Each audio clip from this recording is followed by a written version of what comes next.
Hello and welcome to Mr. Pena Has Flipped. This is video lesson number 11, inverse functions. Now this part just has the lesson. Video lesson number 12 actually has the examples. Okay, this is Unit 1, Concept 7. We'll be talking about inverse functions today.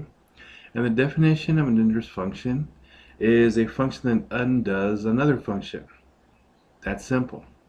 Okay, so what does undo mean? Mathematically, what does it mean?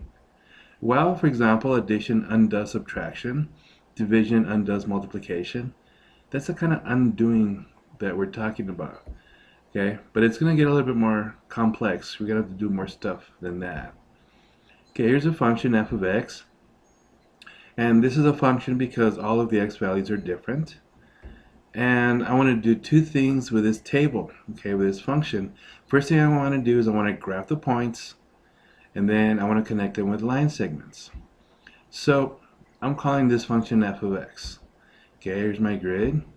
I put the points on there and I connect them with line segments. Okay. Next, what I want to do is I want to graph the inverse of f of x. Now this is called f inverse of x. Okay, that's how you say it. And it's this function right here. Alright, maybe that didn't work so well.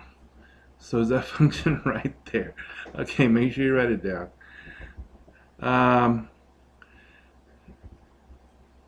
Now what we do in order to get f inverse of x, we take the first table and we flip all of the x and y values. We switch them. So if it was x, it becomes y. If it was y, it becomes x. So we're going to put these points on the graph, and then we're going to also connect them with a line segment. And it looks like this. This yellow graph is the inverse of the black graph. Okay, so f of x, the yellow one, is the inverse of f of x, which is the black graph. Now, how are these graphs related? Well, it's got something to do with this blue line here, which we'll talk about in a second. But notice that from the tables, the domain of f of x becomes the range of f inverse of x. And the range of f of x becomes the domain of f inverse of x. So the domain and the range switch.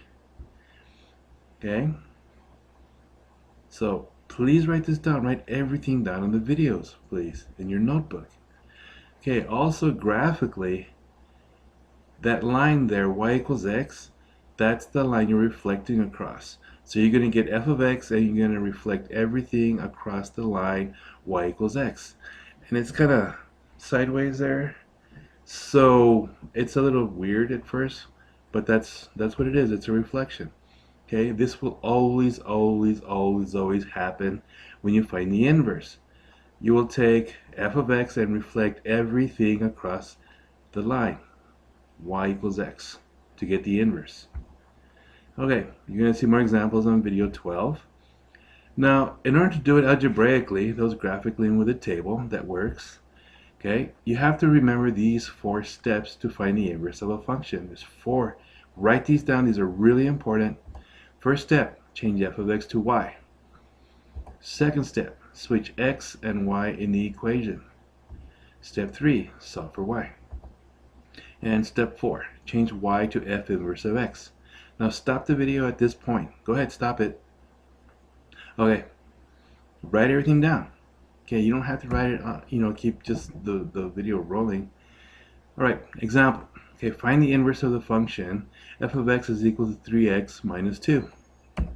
Okay, step 1, change f of x to y. Got it? Step 2, change the x's and y's. Whatever is y becomes x, whatever is x becomes y. Step 3, solve for y. This is the hardest step because you have a lot of things to do during this step. So since I have a minus 2, I'm going to add 2 to both sides. And I end up with x plus 3 is equal to 3y. I don't want 3y, I want y. How do I get rid of y? How do I get rid of the 3 to get the y? Well, it's 3 times y. The opposite of multiply is divide. So I divide everything by 3. And I get this. On the right side, the 3's, they don't cancel out. They become 1 because 1y. Step 4. write the y as f inverse of x. And that's your final answer. So on the next video lesson, video lesson number 12, you're going to get lots more examples. Okay, so thank you for watching, and I'll see you in class. Thanks.